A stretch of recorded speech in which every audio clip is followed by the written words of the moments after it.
서초동 감식반장 김프로.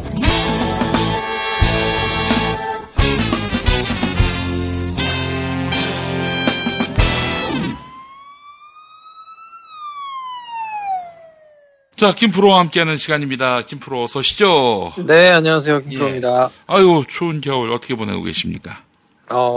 그래도 여름보다는 좀 나은 것 같아요. 아, 그래요? 껴입으면 되잖아요. 여름에. 예, 그렇죠. 네. 알죠. 현대 월드타워. 아, 장렬합니다. 진짜. 그렇게 어려운 시간을 보냈고 겨울이 왔는데, 겨울은 또 춥습니다. 거기야. 네. 은근히 또 그 현대 월드타워도 춥지만 나와가지고 그 왜 빌딩 숲을 걸을 때, 이건 뭐, 제가, 김프로에 비해서 5겹살, 6겹살은 더 끼고 살고 있는 사람인데도 못 견디겠더라고. 너무 추워가지고. 며칠째 강추위가 계속 와가지고, 좀 그렇긴 한데, 그래도 여름에 비해서는 괜찮습니다. 긍정하고 낙관하는 삶. 너무나 아름답습니다. 네. 예, 그래요. 자, 오늘 어떤 얘기 해볼까요? 일단 사법농단 수사 진행 상황 얘기를 먼저 해야 될 거고요. 아무래도요. 지난주에 이제 박병대 고영한 전직 대법관에 대해서 그래도 박병대 정도는 영장이 청구되지 않겠느냐라고 말씀을 드렸다가 이거 그냥 예상이 완전히 빗나갔는데 이건 저만 그런 게 아니라 다른 프로그램도 들어보니까 판사 출신이신 분들도 대부분 그렇게 생각을 하셨더라고요. 사실은 두 분 다 구속이 돼야 맞고요. 근데 이게 법원이 지금 정상적인 그냥 원칙대로 법대로 판단을 하고 있다고 보기에는 조금 어려운 상황인 거라서 그렇다고 봐야 될 거고요. 검찰은 지금 상당히 격앙돼 있거든요. 내부 분위기가. 네. 명백하게 임종원 선에서 이제 자르기를 하겠다 이런 뜻으로 이제 읽어야 되니까 그러면 위에 넘버원 남아있는데, 양승태 전 대법원장 같은 경우는 구속은 물론이고, 이거는 법적으로도 그러면 형사처벌을 받기가 어려울 수도 있겠다 이런 위기의식이 조금 있거든요. 그래서 지금 굉장히 격앙돼서 많은 언론을 통해서 나오기로는 영장을 재청구하겠다. 지금 이런 입장을 정한 것으로 이렇게 알려지고 있는데, 제가 보기에도 되돌릴 수는 없고요. 제가 전에 말씀드렸듯이 아예 중간에 넘버2들을 그냥 건너뛰고 바로 가서 양승태 전 대법원장한테 영장을 치거나 이런 초식이 아니라 그런다면 이미 한 번 영장을 쳤으니까 그냥 지나가기는 조금 어려울 거고 뭐라도 해서 다시 한번 해야 될 텐데 쉽지는 않아 보여요. 아니 근데 그 일부 판사는 그런 얘기 하더라고요. 그렇다고 두 대법관에 대해서 무죄라거나 그런 취지는 아닐 것이다. 다만 구속 상태에서 재판을 받게 하는 것은 너무 과도하다. 이런 판단 때문이다. 그러니까 원리 원칙에 따라서 불구속 재판 원칙을 적용해서 그렇게 두 사람이 재판받을 수 있게 해야 한다. 이런 입장으로 해석된다라고 하는데 어떻게 보세요?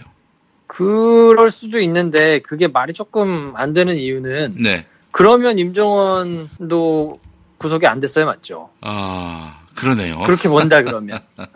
이게 그렇게 중요한 사안이 아니라 그러면 임종원은 지시를 받아가지고 실행한 사람은 구속이 됐는데 그 위에서 지시를 했다고 여겨지는 사람들이 불구속 수사가 원칙이니까 그냥 가야 된다 그러면 그럼 그거는 앞뒤가 안 맞는 말이고 그러면 이제 어떻게 해석을 해야 되느냐 아까 말씀드린 대로 실제로 지시를 하고 막 이렇게 했던 최정점에 임종원이 있다 이렇게 해석을 해야 될 거거든요. 그 윗사람들에 대해서 가장 먼저 이유로 든 게 뭐냐면 공모관계에 대한 입증이 조금 부족해 보인다 이런 얘기를 했는데 그게 무슨 말이냐면 이제 공범으로 보기가 조금 어려워 보인다. 그러니까 이 범죄 혐의가 없다고 봐야 되는 거 아니냐 지금 상황이라면 그리고 나머지 도주 우려나 증거인멸의 우려도 별로 없어 보이니까 그럼 안 할 수도 있다 이렇게 된 건데 도주 우려는 신원이 명확한 분들이니까 당연히 없을 것이고 다만 이제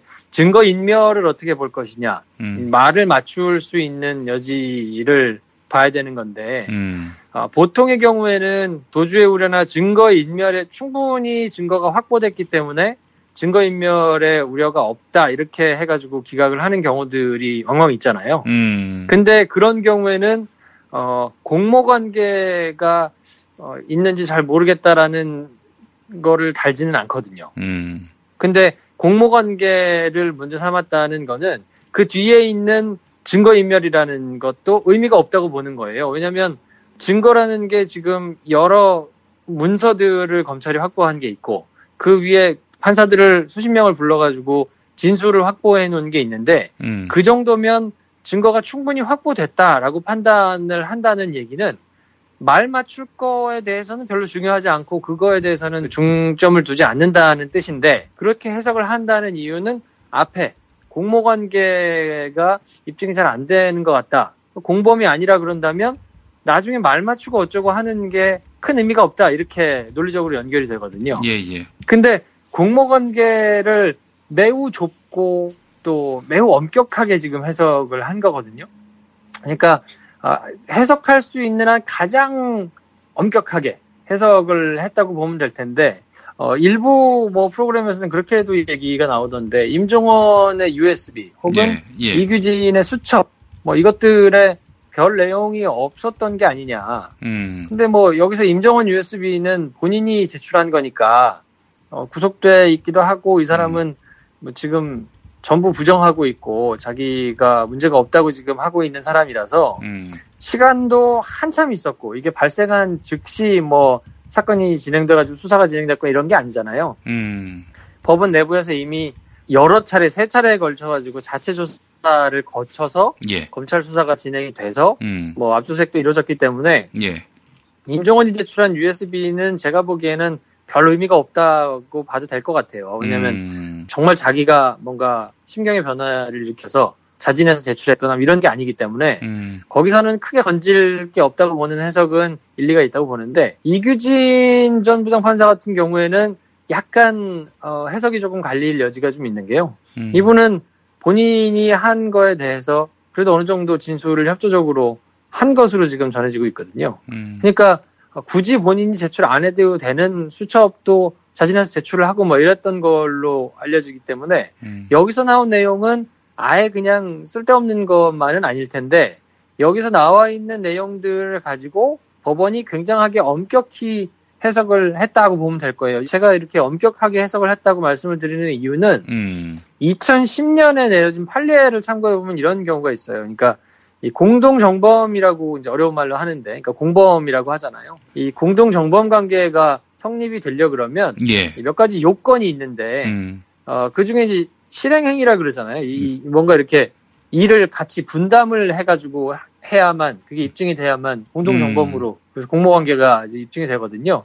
그러니까 윗사람은 지시를 하고 밑에 사람은 그 지시를 받아가지고 그 밑에 사람들한테 착착착 전달하고 확인하고 그래서 보고하고 결제하고 이런 것들을 통해서 공모관계가 이루어진다고 본 건데 2010년에 판례를 보면 어떤 게 있냐면 건설회사 대표가 굉장히 오랜 기간 동안에 걸쳐가지고 이 현장 소장들한테 밑에 사람들이 뇌물을 주는 거에 대해서 보고를 받았단 말이죠. 그리고 확인을 하고 이제 결제를 한 경우가 있는데 이 대표라는 사람이 사전에 굉장히 구체적으로 이거를 누구한테 얼마 뭐 어떤 것으로 어떻게 줄 건지를 아주 세세하게 뭐 지시하거나 논의하거나 이러지는 않았어요. 그냥 액수 정도만 보고 뭐 현장 소장들한테 준다 그러면 그걸 확인하고 결제해주고 한 거였는데 대법원은 이 경우에도 사전에 구체적인 대상과 액수를 지정해가지고 논의한 게 아니라 하더라도 큰 틀에서 범행이 이루어지는 거에 대해서 인식을 하고 있었고 참여를 했기 때문에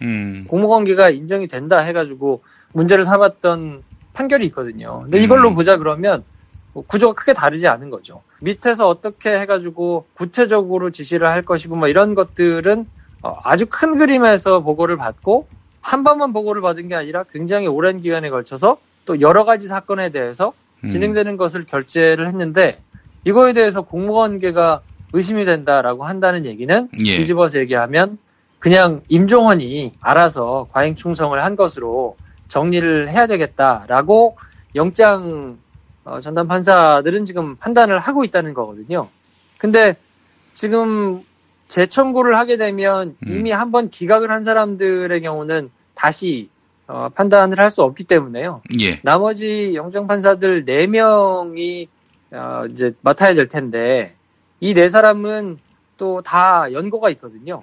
같이 근무를 했거나 이랬던 적이 있기 때문에 그럼 이분들이 맡을 수가 없어서 다른 판사가 충원이 되거나 아니면 뭐 그날 당직 판사가 맡게 되거나 이런 식으로 아마 판단을 하게 될 텐데, 그럼 지금부터는 이제 검찰과 법원의 굉장한 기싸움이 시작되지 않나 싶은데 법원 내부에서도 기류가 상당히 갈리거든요. 예. 지금 이 정도 상황까지 됐으면 야, 법원이 자성하고 좀 나와야 되는 거 아니냐, 이걸 이렇게 보호해 줄 일이냐 하고 내부에서도 비판하는 목소리를 가진 판사들이 있는가 하면 이거 그냥 뭐 이렇게까지 들쑤셔가지고 막 할 일은 아니다 라고 굉장히 보수적으로 나오는 사람들이 있는데 제가 보기에는 영장 전담 판사들은 좀 보수적인 걸로 보이고요. 그러면 당직 판사나 이런 새로 충원되는 사람들이 어떻게 할 것이냐, 이거에 대해서는 그러면 검찰이 똑같은 내용을 약간만 보강해가지고 다시 한번 판단을 받아볼 것이냐, 아니면 전혀 새로운 혐의를 추가해가지고 집어넣을 것이냐, 지금 이거에 대해서는 굉장히 좀 내부적으로 논의를 하고 있을 겁니다. 예, 그래요. 양승태는 그러면 뭐 해가 지나야 부를 수 있겠네요. 아무리 봐도. 그렇죠. 원래는 뭐 이번 달 중순 정도 되면 부르지 않겠나라는 생각, 뭐 예상들을 많이 했었는데, 그거는 뭐 현실적으로 물 건너갔다고 봐야 될 거고요. 아니, 지금 김프로가 이야기한 대로 네.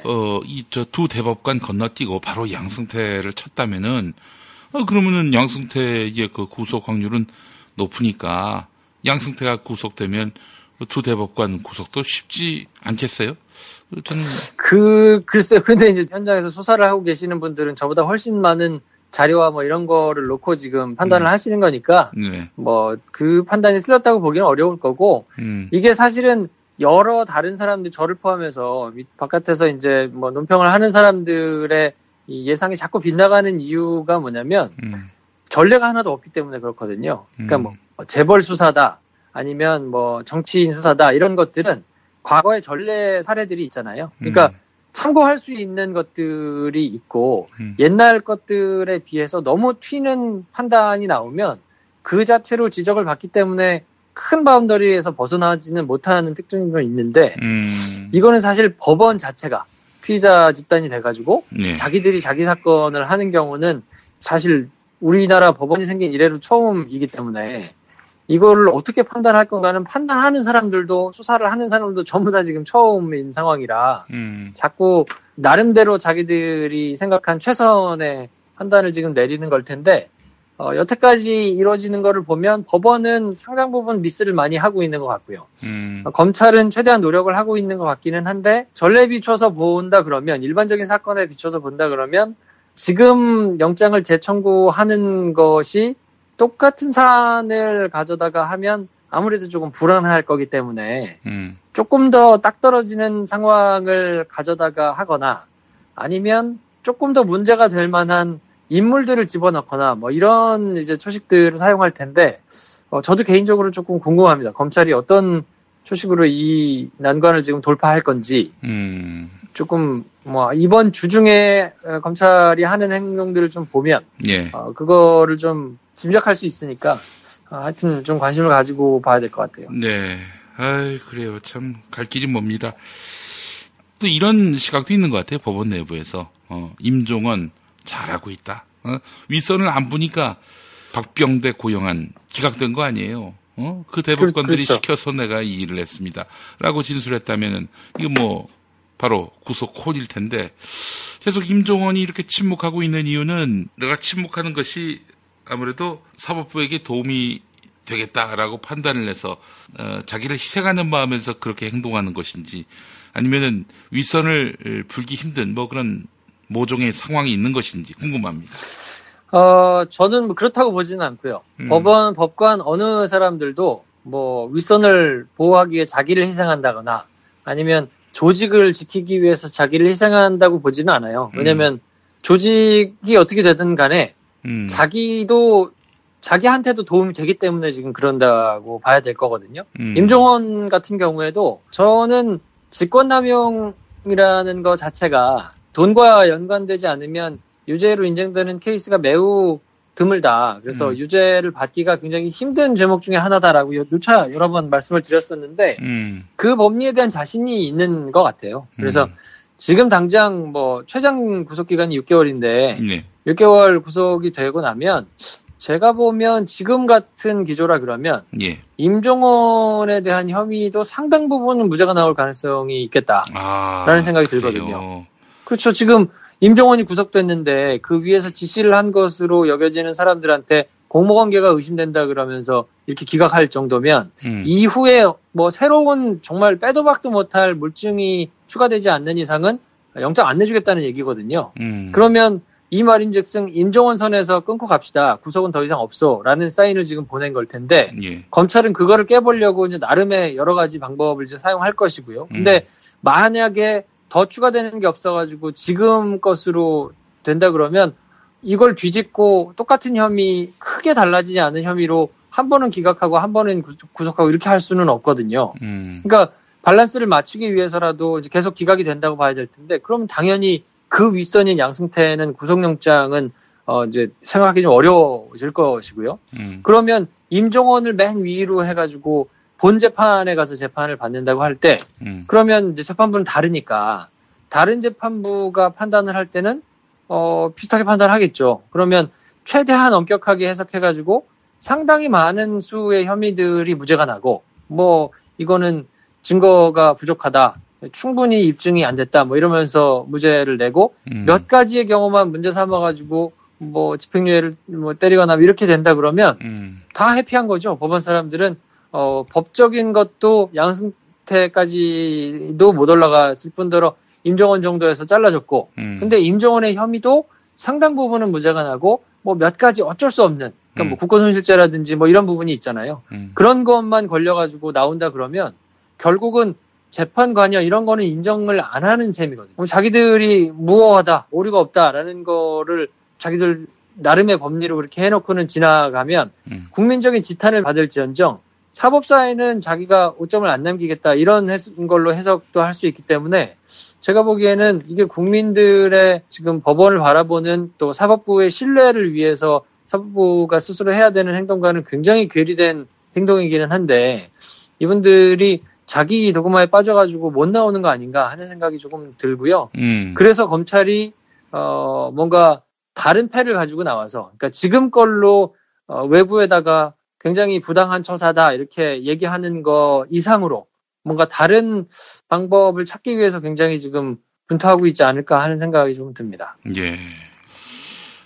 그래요. 이렇게 해서 양승태까지도 못 가고 여기서 좌초되는 것은 아닌지 이 염려도 스물스물 또 커지게 됩니다. 맞습니까? 뭐 그럴 수도 있죠. 네. 근데 뭐 어찌됐건 간에 지금처럼 법원의 민낯이 까진 적은 없거든요. 그러니까 재판이 어떻게 저렇게 딱 성향이 맞는 재판부로 배당이 되지? 이거는 판사들 스스로도 예. 조금 의심스럽다. 뭔가 야려가 있겠지라고 생각은 했어도 그걸 누가 입 밖에 꺼내거나 그렇게 주장하거나 뭐 이러지는 못했던 사안인데 지금은 전산 배당을 했다고 주장하는 것조차도 뒷구멍을 통해 가지고 따로 배당하고 이런 것들이 다 드러나고 있는 마당이잖아요. 예. 그러니까 뭐 사법사적인 의미로 따진다 그러면 이미 법원의 민낯이 드러났고 사법부의 신뢰가 땅으로 떨어졌기 때문에 여론에 의해서 사법부가 질타를 받고 했던 것이 있어서 뭐 그 자체로도 나름의 의미가 있다라고는 분명히 볼 수 있을 거예요. 왜냐하면 이제 판사들이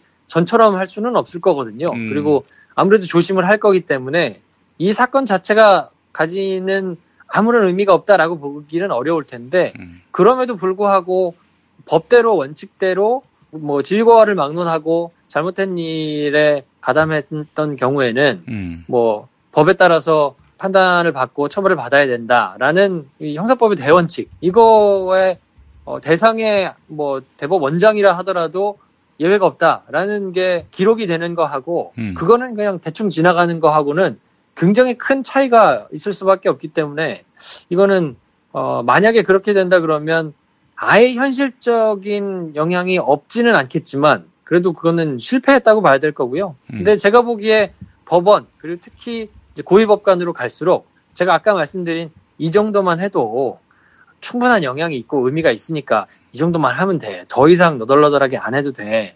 라고 하는 생각들을 가지고 계신 것 같고요. 그 나머지 사람들은 무슨 말이냐. 이거는 명확하게 기록으로 남겨서 후대에 아주 본이 되도록 완결을 지어야 된다. 라는 게 근데 그게 맞잖아요, 사실은. 그렇게 그렇지. 해야 되는 거잖아요. 예, 예. 네. 그러니까 지금 근데 키를 쥐고 있고 판단을 하는 사람들이 그렇게 생각을 잘못해서 지금 하고 있는 게 사실이기 때문에 그거를 검찰이 어떻게 깰 것인지 응원을 하고 지켜보는 수밖에 없지 않나. 좀 어렵기는 한 상황은 분명합니다. 혹시 양승태 기소는 할 것 같아요. 기소도 안 한다면 말이 안 되는 거지. 지금 공범관계로 적시를 했는데. 아, 그럼요. 기소는 예. 하죠. 그리고 네. 이제 두 대법관도 불구속 상태긴 하지만 기소하고 임종원도 그렇고 이 네 사람이 재판정에 선단 말이죠. 그 네 사람 중에 임종원을 뺀 나머지는 임종원이 알아서 했어요. 이러지 않고서는 자기들이 살 길이 없거든. 계속 네. 그렇게 이 세 명의 전직 대법관, 대법원장이 임종원 제가 한 거예요. 난 상관없어요. 이렇게 나오면은 임종원이 심경의 변화를 보일 가능성은 없을까요? 제가 이제 그거를 여러 차례 말씀드렸지만 예. 그게 이제 지난번 말씀드린 그거죠. 음. 그렇게 떠밀 때 죄가 이거는 딱 부러지게 온팡 뒤집어 써가지고 빼도 박도 못하게 중형을 살게 되는 경우라면 효과가 있을 텐데요. 나름의 자신이 있는 거예요. 위에서는 떠밀고 당연히 다 떠밀죠. 근데 나 밑에서 알아서 한 것이고 나는 그렇게 하라고 얘기한 적 없습니다라고 얘기하고 근데 그거를 혼자 다 뒤집어 써서 받아지는 사람도 이거는 내가 6개월만 구속돼 있으면 그 이후에는 뭐 실형을 살기 어려운 죄야. 죄로 구성이 잘 안 될걸? 하는 자신감이 있으면 여기서는 그게 죄가 안 된다라고 주장을 아마 할 거예요. 그게 억울해가지고 오히려 이 사람들 다 끄집어 가지고 들어가자라는 생각을 품기보다는 이거 죄가 안 되잖아요. 이건 죄가 아니잖아요. 라는 논리로 지금 타개를 하려고 하는 것 같거든요. 그러니까 지금 네 사람이 쓰는 전략은 말씀드린 그대로인 거죠. 위에 있는 세 명은 밑에다가 떠밀고 밑에 있는 사람은 아니 이건 죄가 아니라니까. 이건 죄가 안 된다니까. 내가 이 도의적으로 책임질 만한 일은 했어도 형사적으로 처벌받을 만한 일은 아니라니까요. 라고 지금 이 얘기를 하고 있는 건데 그거를 완전하게 나는 완전히 100% 무죄요. 라고 주장할 수 없게 돼 있는 게 국고손실죄 같은 거죠.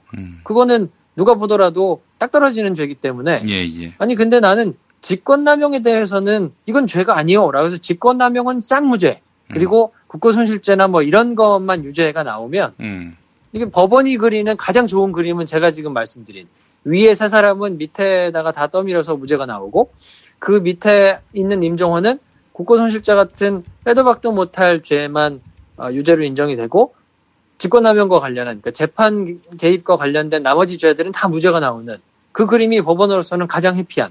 그래서 모르겠고 비난하는 거 어쩌면 모르겠는데 니들이 법을 몰라서 그러는데 법대로 판단을 해보면 우리 재판부가 사법부가 재판에 개입해가지고 이렇게 한 건 아니야. 법적으로는 그런 증거가 어디 있어? 그럼 그거는 아무런 증거가 없잖아. 그러니까 이거는 정치적인 뭐 적폐수사를 한답시고 검찰이 오버해가지고 적폐수사한 거야. 라고 얘기를 하는 지금 모양새로 가는 것 같은데, 그러니까 검찰이 재판 거래와 관련해가지고 빼도 박도 못할 만한 다른 추식의 수사 결과를 뭔가를 내거나 아니면 이제 지금 검찰은 최대한 점잖게 수사를 좀 하고 있는 것 같거든요. 전직들이잖아요. 임종원을 제외하고 나머지는 다 전직들인데 전직들에 대해서만 문제를 삼고 지시한 사람들에 대해서만 어쨌든 권한이 많으면 그만큼 책임도 크니까 그 권한이 큰 사람들에 대해서만 책임을 묻겠다라고 지금 내렸는데 이거를 깨면 그래? 현직에 있는 사람들도 다 한번 들쑤셔 볼까요? 라는 것도 지금 판단을 할 거기 때문에 그 상황까지 가는 거는 사실 품격이 없기 때문에 바람직하지 않다고 봐요. 저는 개인적으로. 그러니까 이 정도 됐으면 물론 그분들이 잘못한 걸 다 덮어주자는 게 아니라 가장 이 사달이 벌어진 것의 가장 큰 이유는 양승태 대법원장이 그러니까 사법부의 정점에 있는 양반이 그릇된 생각을 가지고 그거를 추진하고 상고법원을 만들기 위해서 재판을 바꿔먹자, 엿바꿔먹자라고 생각을 해서 모든 발단이 시작됐고 밑에 사람들 다 따라간 거거든요. 그러니까 그 가장 책임의 정점에 있는 사람이 책임을 져야 법적으로나 도의적으로나 책임을 져야 이것이 정리될 수 있을 텐데 뭐 자기는 모르겠다고 이렇게 빠져나가 버리면, 그럼 그 밑에 사람들이 막, 나름대로 새로 현직에 있는 사람들까지 다 들쳐가지고 새로운 범죄 혐의들로 이 수사를 받아가지고 책임을 지게 되고, 위에 사람들은 도망가고, 그럼 법원 내부에서도 분란이 일어나고, 막 이런 그림까지 가는 거는, 우리 사법부가 정말 이 지경까지는 안 가야 되는 거 아닌가 하는 개인적인 생각은 좀 가지고 있습니다. 예, 알겠습니다. 진짜 너무 열불이 나는데요. 듣다 보니까. 예. 진짜 열불이 나죠. 네. 아니 이렇게 되면은 국민들만 바보가 된 거 아니에요. 사법부 사법농단에 대해서 막 열불 내고 말이죠. 뭐 쓸데없는 짓을 한 거예요, 한마디로. 그러니까 이제 이 사법부는 이런 것 같아요. 우리 판단에 대해서는 신성 불가침의 영역이니까 우리가 어떻게 개판치든 일단 판결로 나온 거는 존중해라. 존중하지 않으면은 이거는 삼권 분립 침해다. 그 기분 나쁘더라도 받아들여야지. 너희들이 이딴 식으로 나와버리면은 우리 법원에 설 자리가 없어요. 그렇게 되면 좋겠어? 이 얘기를 하는 것 같습니다. 그렇죠. 그래서 여태까지 사람들이 사법부만은 참아줬던 거거든요. 뭐 여태까지 수많은 뭐 미심쩍은 판결들이 있었어도 사법부가 판결을 내린 거에 대해서는 그래도 존중해주는 분위기가 있었는데, 근데 그게 지금 다 자기들이 청와대 찾아가가지고 뭐 하고 뭘 바꿔먹고 뭐 이랬던 것들이 지금 만천에 다 공개가 된 거잖아요. 더 이상은 그런 주장을 할 수 있을 만한 염치는 없어야 된다고 보고요. 그런 거를 계속 주장을 한다 그러면 욕을 먹어야죠. 근데 어쨌든 그러면 지금은 이제 욕만 먹을게. 욕만 먹고 형사 처벌은 안 받을게. 라는 걸로 지금 나오고 있는데, 피의자들이 하는 행동으로만 따져본다 그러면 아주 착착 잘 하고 있는 거죠. 피의자의 방어권을 행사하면서 최대한 잘 하고 있는 건데, 자기들이 그냥 피의자가 아니고 사법 피의자이기도 하지만 동시에 사법부의 한 축을 이루고 있는 굉장히 어르신들이잖아요. 고위 법관들이면 이런 추문에 휘말렸다는 것 자체만으로도 뭔가 결단을 내리고 그거에 대해 책임을 지고 하는 게 그냥 우리 사회의 어른 내지는 사법부에서도 고위직에 있는 사람들이 당연히 해야 될 건데 그런 건 다 갖다 던진 거죠. 그냥 피의자로서 내가 챙길 수 있는 것만 챙기면 된다 하고 지금 나오는 거라서 어느 사람 하나도 나와서 뭐 사죄하는 글을 쓴다거나 뭐 여태까지 있었던 사안에 대해서 나의 책임이 있다 하고 책임을 지면서 직을 걸고 나오는 사람이거든요. 이런 사람도 없잖아요. 그러니까 그런 사람 한 명도 없다는 걸 보면 사법부가 얼마나 참 졸렬하고 비겁한가 하는 거를 보여준다고 봐야 되겠죠. 예, 알겠습니다. 뭐 좀 반가운 소식 없어요? 양진호 사건이 또 뉴스타파가 추가로 폭로를 해서 이제 검찰로 또 불똥이 튀게 생겼거든요. 예. 무슨 일이에요? 중앙지검에는 2천만 원을 줬고 성남시청에는 5천만 원을 줄 거라는 문자 메시지가 지금 뉴스타파에서 공개가 돼가지고 이게 2015년 2월 문자니까 아마 그때 있었던 사람들은 인사발령이 나가지고 지금 다른 데 있을 테니까 아마 대검이 뭐 감찰을 하거나 법무부에서 감찰을 할 텐데 중앙지검에 2천만 원이 전달된 거는 맞아 보여요. 그때 당시에 사건이 중앙지검에서 가지고 있던 거는 성남시청으로 갑작스럽게 이관이 되고 뭐 했던 거를 보면 이게 뭔가 돈이 먹혔구나 하는 게 보일 텐데 그러면 지금 사법부를 향해서 칼을 휘두르고 있는 검찰이 자기 몸을 또 칼질해야 되는 이런 상황이 됐거든요. 근데 이게 또 자기 오른팔로 칼 들어가지고 왼팔 자르는 게 쉽지 않기 때문에 검사들을 찾아내가지고 얼마나 또 부패한 사람들이 어떻게 했는가를 명명백백히 밝혀야 될 텐데 이게 그 바깥에서 얘기하는 대로라면 여태까지 국민들이 얘기한 대로라면 사법부에 대해서 얘기한 대로라면 검찰도 스스로 아주 사건을 잘 다 들여파가지고 문제가 됐던 사람들을 엄벌하고 나서야 맞는데 이거를 검찰이 어떻게 처리하느냐를 또 한번 봐야 될 거거든요. 근데 쉽지 않을 거란 말이에요. 그럼 이것도 최소한으로 문제가 되는 사람들만 들춰내가지고 또 그냥 핀셋으로 잡아내고 지나가는 걸로 그친다 그러면 법원을 자기들이 가열차게 비판하거나 할 면이 좀 없어지기 때문에 이게 참 말로는 하기 쉬운데 이게 당사자가 되면 쉽지 않다. 뭐 이런 게 또 한 번 증명이 되는 거 아닌가 싶어서 이 사건이 어떻게 처리되는지도 이번 주 내내 좀 관심을 가지고 봐야 될 것 같습니다. 예, 그래요. 성남지검은 없죠. 수원지검, 성남지청. 성남지청에 빌어먹을 검사들 처먹일 돈 5천이 다음 주에 아무개 대표를 통해서 나간다. 아, 이 피 같은 돈이 그 씹새들 주둥이로 들어가다니. 그러니까 주는 사람들도 다 이렇게 생각하는 거예요. 그러면서 주는 거죠. 예, 그래요. 알겠습니다. 그러니까 이번 주는 양진호 사건이 검찰에서 어떻게 처리되는가를 보고 검찰이 조금 힘을 받으려면 자기 아픈 데를 최대한 엄하게 다스리면서 검찰에 대해서도 조금 더 새로운 카드를 가지고 재청구를 하는 뭐 이런 소식이 좀 전해지면 가장 반가울 텐데 가장 안 좋은 수는 크게 달라진 게 없는 걸로 다시 한번 영장을 재청구해서 기각되면서 검찰 스스로도 자기한테 제기된 의혹에 대해서 그냥 적당히 뭉개고 지나가는 이런 그림을 본다 그러면 진짜 답답하겠죠. 알겠습니다. 아이고 오늘 뭐 여기까지 얘기합시다. 좀 반가운 소식 좀 갖고 와봐요. 알겠습니다. 뭐 좀 우울해. 존나 우울해. 진짜. 아니 그 양승태가 뒤에서 웃을 거 아니야. 지금 이 국면을 보면서. 양진호, 양승태. 양씨들 참 좋은 분들 많이 계신데. 그러네요. 예. 두 분 다 양씨네요. 근데 참. 한자가 다를 수도 있어요. 예. 뭐 그럴 수도 있죠. 예. 뭐 하여간 양씨 성가지신 분들 괜한 오해를 사는 것 같아서.